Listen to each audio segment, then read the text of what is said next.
Hello and welcome to the Golden Playbook. If you have not tuned into a Saturday show, it goes as follows. We are going to recap the Thursday night game in full, looking at the box score, as well as kind of digesting what we saw during the game, kind of what the outcomes were for that. And then we're going to go straight into our start sit segment, where we go through a fantasy football Facebook group to see what the community is having questions about regarding their start sits. As always, if you have start sit questions of your own, please feel free to drop them down in the comments. I will happily answer before the games start on Sunday. And then newly today, we're going to cook up a little NFL pick'em on Underdog. We're going to scroll through and find our 8 favorite plays to make a little pick'em parlay. Without further ado, smash that subscribe button and let's hop straight into the Thursday night game. A 23-20 victory for my Seattle Seahawks over the Arizona Cardinals.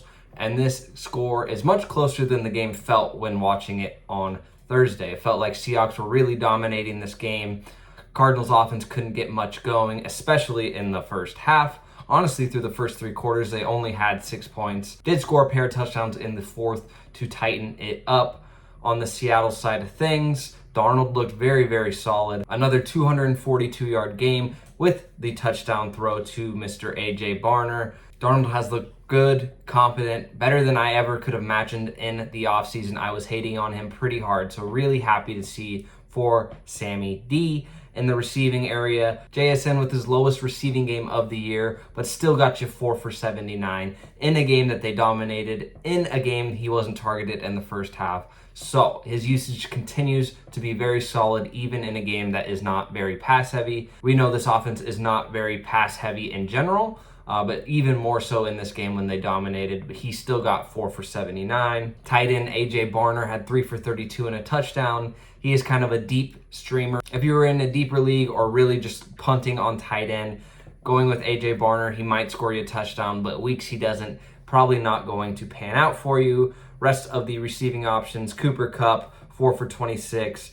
Not great. As far as the running game, Charbonnet was back for this one, and they split the workload with Kenneth Walker. Charbonnet gets the touchdown, is the least efficient back on the field. A penalty got him out of a second one. So despite Walker being the more efficient back, at least on a yards per carry basis, Kenneth Walker does take a lot of negative plays though. He's very boom or bust as a runner, and sometimes he finds himself in the doghouse, like in this one when he had a taunting penalty at the end of the second quarter.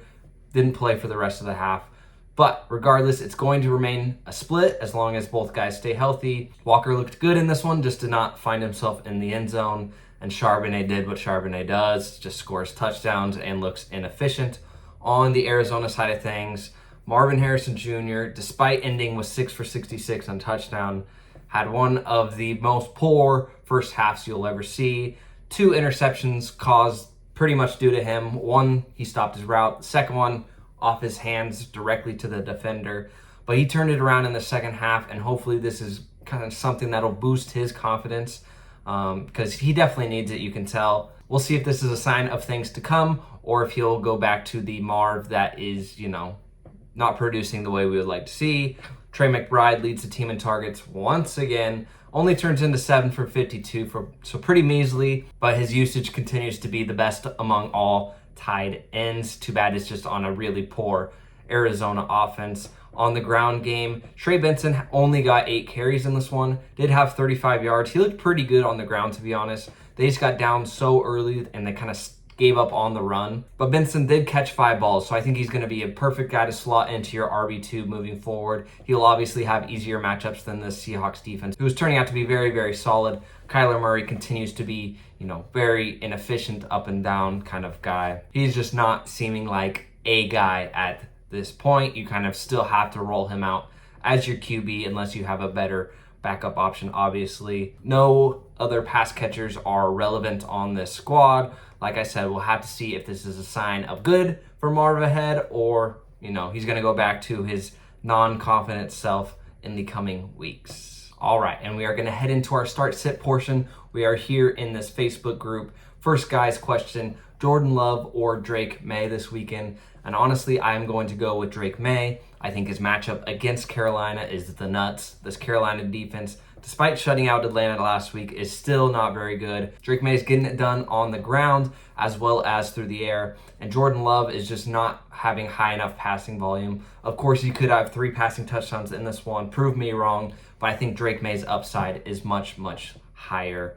ETN for Hampton, he'd be sending ETN. That is an absolute smash trade there. Hampton's role is going to be so massive in the coming weeks. Needs to start 2 full PPR. Trey Tucker, Ladd McConkey, Swift, Andrews, JMO, Chase Brown. So Ladd McConkey for sure. And then, call me crazy, I think DeAndre Swift is the number 2. But JMO is a close 3 there. Chase Brown, I just cannot get behind. The Cincinnati offense has looked so poor. O-line's poor. The whole shebang is poor. Devontae Adams, Khalil Shakir, or Tet McMillan. Very easily Devontae Adams. I think his role is going to be massive no matter what, and they're going against an Indy secondary who's not the greatest. Although I like Tet as a clear number 2 there. Drop Dak for Stafford. I would not do that. Basically the same guy. Stafford and Dak both have limited ceilings now that CD's out. What would y'all do this week? Okay. Receive Hampton and Lamb, sending DK and Henderson.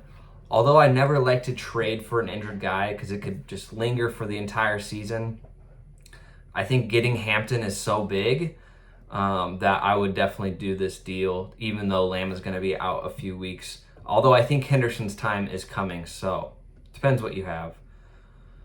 Should I drop Burrow? Yeah. If you don't have an IR spot or if you're already using it for someone else, I would definitely drop Burrow. I don't think he's going to be relevant again. Flacco or Mariota? I'd go Mariota. Jaden Daniels was officially ruled out, and Mariota offers a little rushing upside. So we'll go with Mariota there. Someone in league dropped Terry McLaurin, full PPR. I would drop Ayu Manor to pick him up. Yeah. Although I'm not racing to do it. Terry hasn't looked great this season, to be honest. All right. Trading Jamar Chase, DJ Moore, Woody Marks for Drake London, Garrett Wilson. Plenty of running back depth. Then, yeah, I'd feel fine with that. Chase, Moore, yeah, definitely would do that. Start 1 for the flex. Breece Hall, Xavier Worthy, Trey. I'm going Breece there, slightly over Xavier Worthy. I think Breece is still going to get the lion's share of the work, and Xavier Worthy can't raise his hands above his head, which makes it hard to catch a football. So, and then the other 2 are just meh, a tier below for me. Who should he drop? Ramondre, Chubb, or Kareem Hunt? Really on any of them. I'd probably lean Hunt, but they're all droppable. Let's see. Superflex start 1. Mariota, Jalen Waddle, Javonte, DJ Moore. I think you have to start the quarterback Mariota there. Ceiling is just much higher than all those other guys. Should I flex Ladd or Sutton this week? Both good matchups, starting Igbuka and Chase. I would say I'd give Sutton the slight edge. Although I like Ladd a lot, I would not blame you for putting Ladd in your lineup, but I give Sutton slight edge. Wentz or Mariota? I think Mariota. I think just the rushing volume, like I said, gives him just enough of the ceiling and hopefully a little bit of a floor. So Wentz could be, obviously Wentz has a good matchup against that Pittsburgh D who has not proven to be very good, but his ceiling doesn't feel very high. Chubb or Pollard? Pollard for sure. Chubb is in a 50-50 split and does not look good. Not that Pollard's looking amazing by any means, but Chubb's looked horrible. Kyron Williams or Tet, I would lean Kyron there. You just know what volume you are going to get for sure. Probably scores a touchdown this week. Let's go. Just traded Trey Tucker and got Jordan Mason. That is a steal. Potential trade here, Trey Benson and Jaden Daniels for Amarian Hampton and Chris Olave. I'm holding on to Jaden Daniels personally. Trade Rashee Rice for Ladd and Ferguson. Now, this depends how your team is doing. If you have a 3-0 squad, I'm easily holding on to Rashee Rice because he's going to be awesome when he gets back. This KC offense is lost without him. He's going to get 10 targets a game at least. But if you're 0-3, then you definitely have to do something. Getting Ladd and Ferguson on the squad would probably help you out. So it really depends how your team's looking and what your record is at this point. Should he start Olave, Ladd, or Matthew Golden for week 4? I'm going 0.75 PPR. I'm going Ladd here. Call me crazy. I think this is the week Ladd really gets going. Proves he's still the number 1 wide receiver on this team. Obviously, we know there's a bunch of passing volume for him. I think Olave is going to be still getting the volume that he normally gets, which is a lot. He just hasn't been able to turn it into much.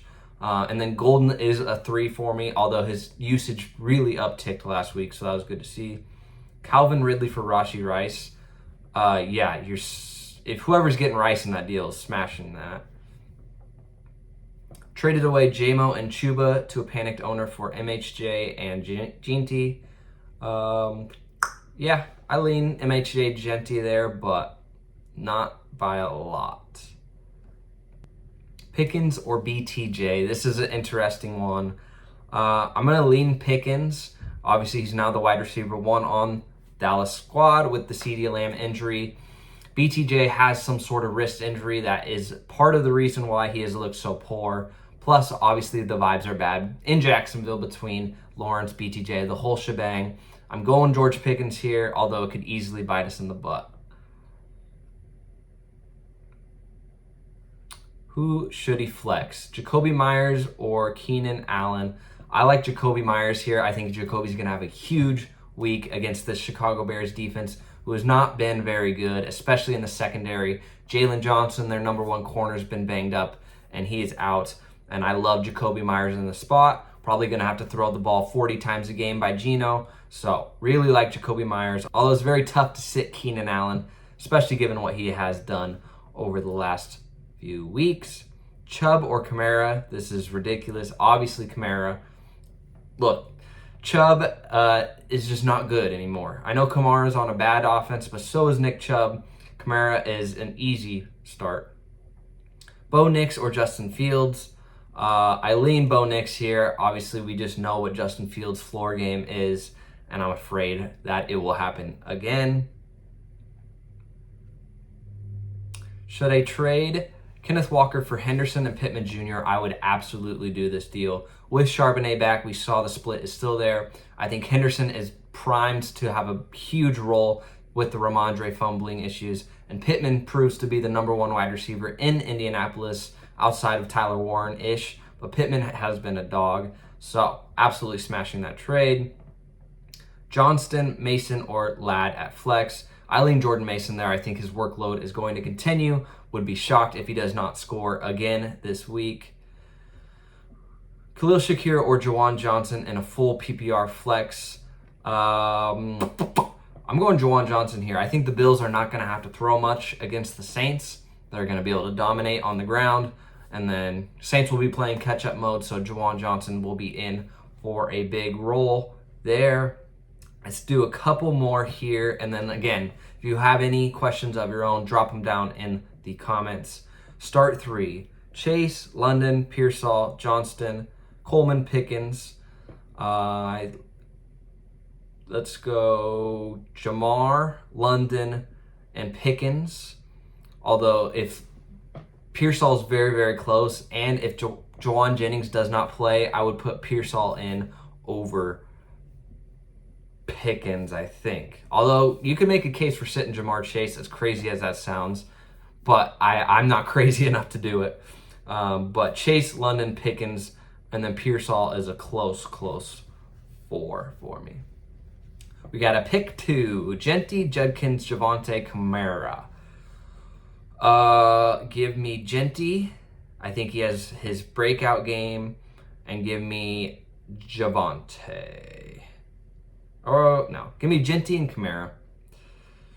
All right, let's do one more. Caleb Williams over Purdy for me regardless. And then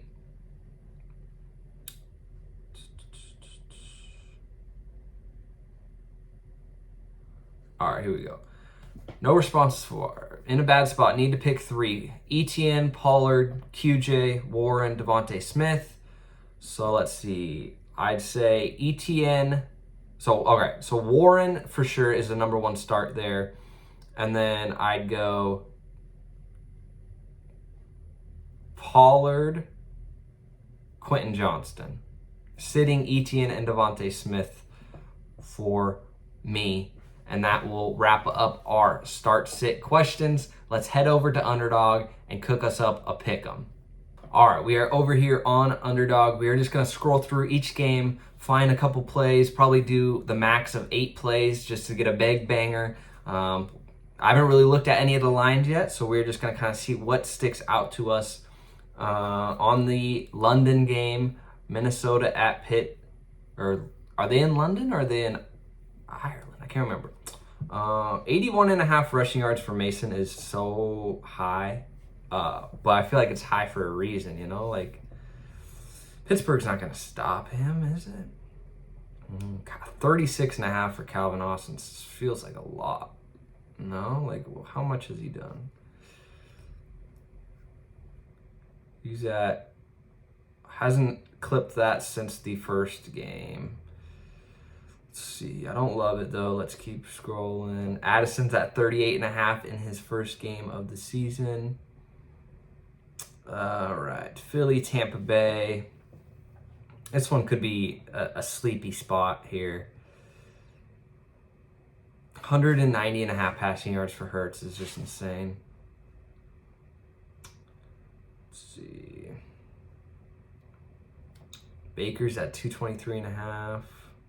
No yardage lineup for Kate Otten, although he's a guy who could definitely benefit from the Mike Evans injury. All right. There's got to be something in this game we like here. Hampton's at 65.5. That feels about right. Leak. Scattaboo. See what do they got Jackson Dart at here?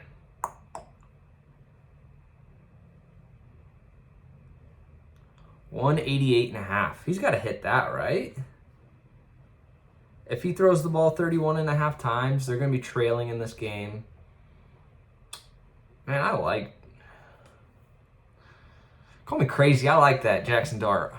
190 yards. They're going to throw the ball 32 times a game here.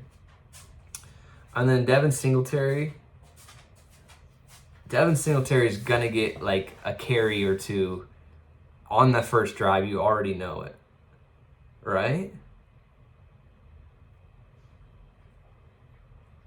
Let's put him on that for now.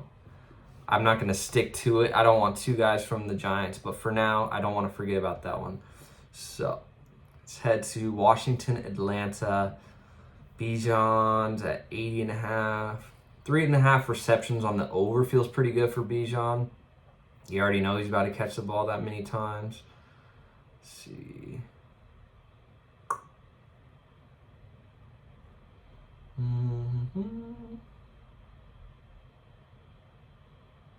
Krosky Merritt's 40.5 still. I don't see. There's no way Mariota's pass yards should be more than Jackson Dart's. Like, just game script wise and just everything. I don't get that. Nothing yet from that one. No, James Cook is gonna absolutely eat. Absolutely eat. Khalil Shakir under feels pretty freaking good there. Right? Under yards. They're not going to have to pass the ball. Olave, 5.5 receptions feels pretty good. Let's see. Let's move on. This game's going to be a sleepy one. Oh, God. Tennessee, Houston. This might be a 3-6 ball game. This could be real bad. Nick Chubb, easiest lower in the history of lowers there. 50.5 yards. Did they not see what happened last week? Woody Marks came in 50-50 split at least. Chubb looks old and washed. Houston O-line's not very good. That might be the lockiest lock on the whole slate. Nick Chubb under 50.5. They don't even have Woody Marks yards up. Oh, boy. All right. Carolina, New England. Let's see what we got here. Could expect a little Travion action here. 2.5 receptions seems fun, although Drake May's not really dumping the ball down like that.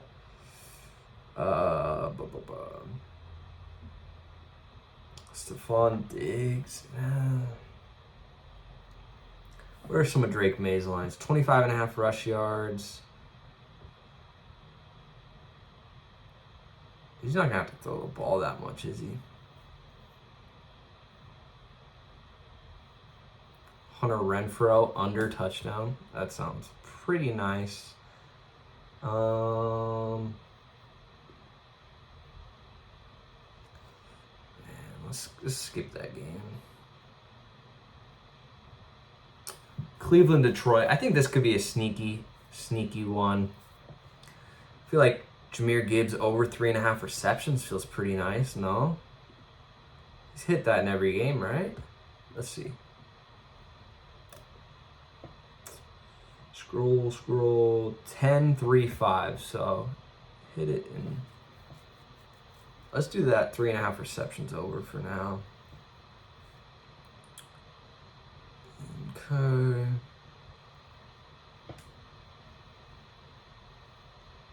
Judy's at 51.5. Yeesh.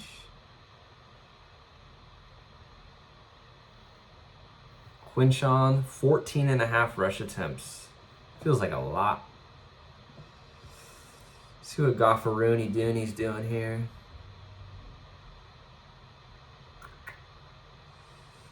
Nothing's speaking to me. Wow, Flacco interception, anyone? 0.81x multiplier. Holy.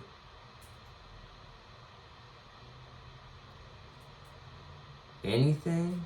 What's his pass attempts? 34.5. Juiced. Let's stick with the Gibbs. Indy and Rams. This one could be a hell of a game. I think this is going to provide lots of fantasy firepower. Let's see. Puka, 7.5 receptions. That's just goated stuff. 9.5 targets.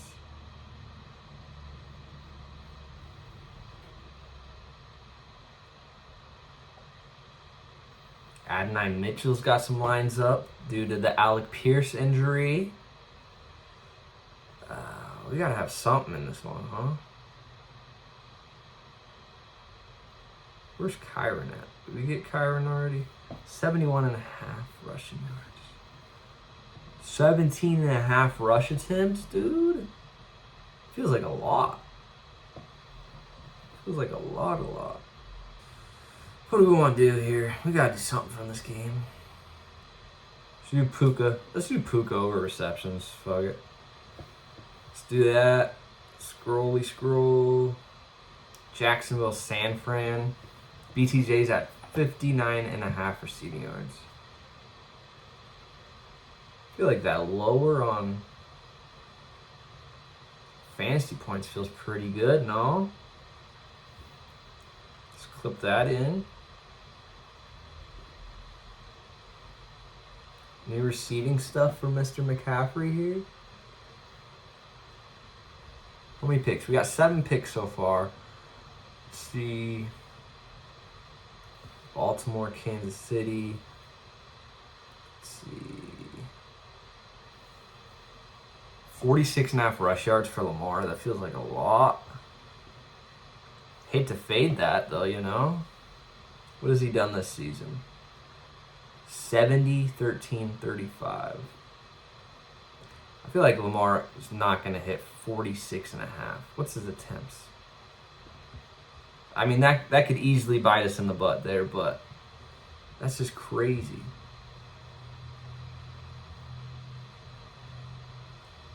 Anything obvious Standing out, little Zay bounce back. Did we already pass Mahomes? Where's Mahomes? No, where's Mahomes at? There's Mahomes. 238.5 passing. 24.5 rush yards. Could be interesting. Let's move on. How many games we got over there? Oh, I kind of want something from this Raiders game. Do we think Brocky Bowers is all the way back? Let's see. Genty. I love Jacoby Myers this week, though.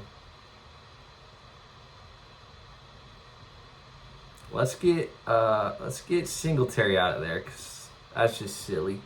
Let's put Jacoby receptions on there. And all right, call that good there. We are going to put in $5 to win 528. I will share this with you guys later on my Twitter. If you don't follow me there, it is always in the description. So if you want to tail these picks, go check it out. I will have it posted there by the time this video is up.